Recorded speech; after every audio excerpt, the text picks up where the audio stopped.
America, Israel आणि इराणमध्ये सुरू असलेल्या युद्धामुळे भारतात पेट्रोल साठा संपल्याची बातमी आली आणि खळबळ उडाली.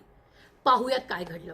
आखाती देशातील युद्धाच्या परिस्थितीमुळे पेट्रोलचे भाव वाढणार असल्याच्या अफवा सोशल मीडियावर पसरल्या आणि राज्यातील पेट्रोल पंपावर तुफान गर्दी उसळली. हो, असंच घडलंय. नांदेड, परभणी, हिंगोली, छत्रपती संभाजीनगरमध्ये इतर शहरातही पेट्रोल पंपावर मोठ्या रांगा लागल्या. त्याचं झालं असं की धुळवडीमुळे काही पेट्रोल पंप सकाळपासून बंद होते आणि संध्याकाळी अचानक पेट्रोल पंपावर वाहनधारकांनी तुफान गर्दी करायला सुरुवात केली.